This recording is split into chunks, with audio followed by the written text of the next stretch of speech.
Magandang araw mga kaibigan.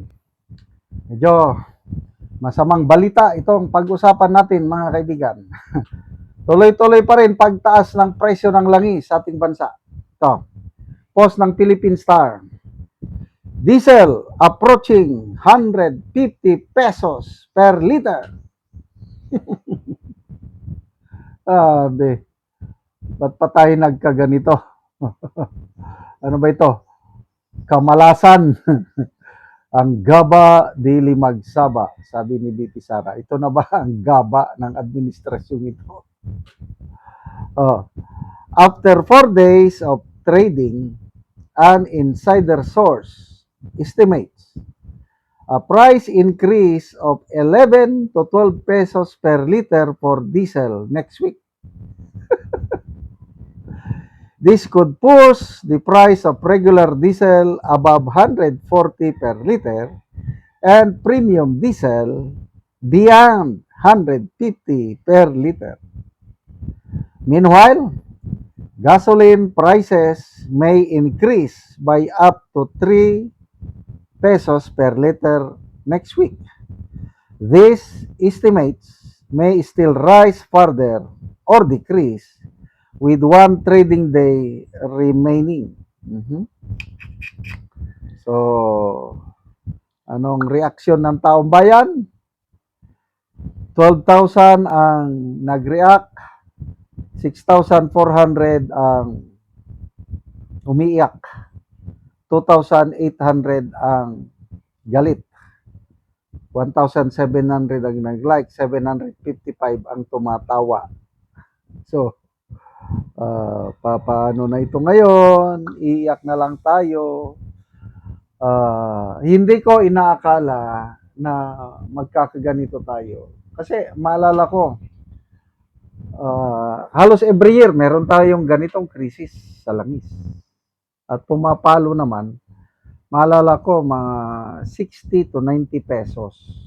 Yung pinakamataas na naalala ko Hindi yung ganito na umabot na ng ngayon 140 na sa ibang lugar. Sa amin sa Mindanao 123 yung pinakamataas na nakita kong gasolinahan, 115 pinakamababa.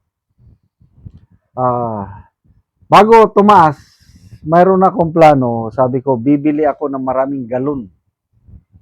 At nung tig 54 pa ang krudo, mag-stock ako. Nagsisi ako dahil hindi ko ginawa.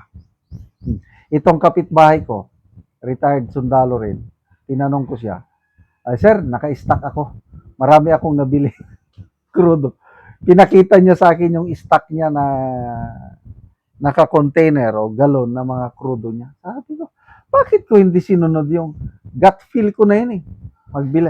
Ang naisip ko naman, baka mamaya marumi yung galon kasi marumi, tapos itubil ko sa aking sakyanan, lalong maapektuhan ang makina or ano. Kaya hindi ko ito dahil sa dumi. So kung bumili sana ako, ang plano ko nun, mga 100 liters ang stock ko But sayang, hindi ko ginawa. So, ano ito? Grabe. Kanina may napanood akong post ng ABS-CBN, galit na galit si Senator Marcoleta. Hindi masagot ng taga-DOE yung tanong niya na bakit biglang pumalo ng 110 ang presyo ng langis. Last week ba yon? May stock pa naman na 46 days. So, old stock pa yung ibinebenta. Bakit hindi nyo ginamit yung kapangyarihan nyo, DOE, para i-control ang presyo ng langis? Lumalabas, opinion ko lang ito, inutil ang gobyerno. Inutil yung DOE. Hanggang monitor lang sila. Pag nagtaas ang mga kumpanya, i-report lang nila. Nagtaas, i-report. Gano'n lang. What's the use of having this government? Mayroong batas na isinight ni Senator Marcoleta na pwede nilang gawin. Kaya, yung I think press con kahapon ba, the other day, tinanong ng media sa Pangulo, will the government take over temporarily the oil industry? Kasi merong nakalagay sa batas. Nako, ang Pangulo, nag-walk out, hindi niya sinagot. I don't want to dwell on that. Malis na siya. Bakit? May awa ba sila sa taong bayan? Parang hindi. Parang wala. Ang kanila nagre-report, mamaya magsasalita na naman ang Pangulo. Ito, ganito. From reporter to vlogger. Kanina may post din akong nabasa na may krisis tayo sa langis.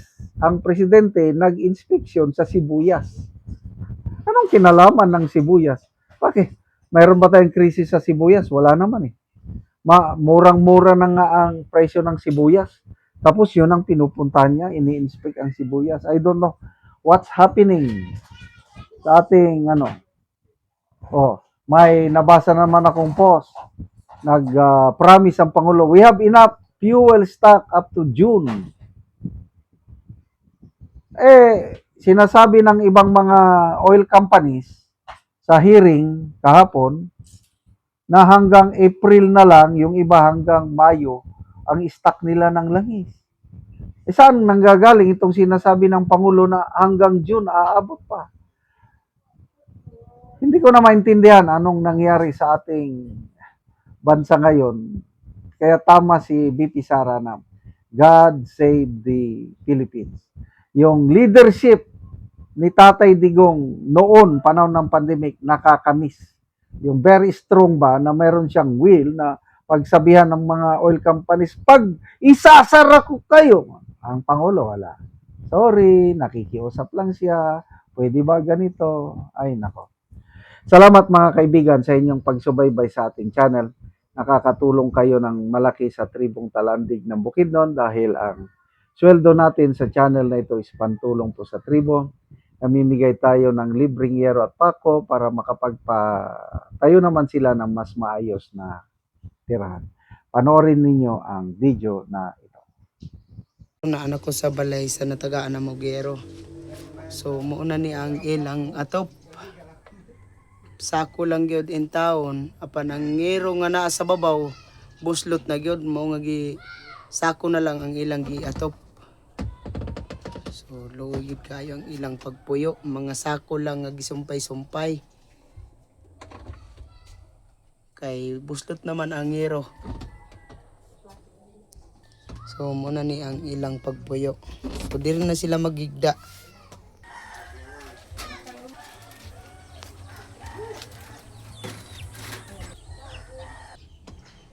O karon te pila na ni katuig ang inyong balay nga sako lang gyud in taon ang gipang butang kay ang inyong ngero buslot na. Lima na gid mi diri aka kuan tuig sa kuan mo ang payag na. So kuan gyud te balisod gyud kay Kayo kay kuan. Ang gid ni tanan. Isa sako na lang gid ang among gi kuan tapak. sako na lang ang inyong gitapa kay tulo na gid tanan.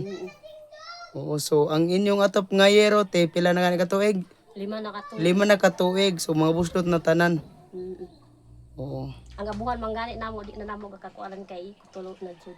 Bisan ang inyong abuhan.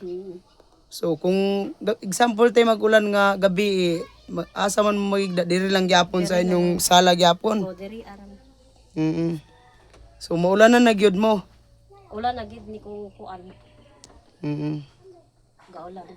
So unsay trabaho dayto sa imong bana? Mag-uumara. Mag-uumara. Oo, so sa sukad sa 5 na katuig te wala gyud mo nakapalit og yero nga inyong ika-atop. Wala jud. Kay kuan perminti baya kuan.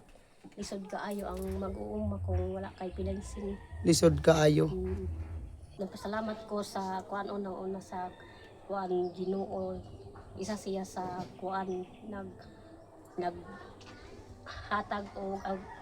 naghatag og nalangin nga matagaan mi og kuan.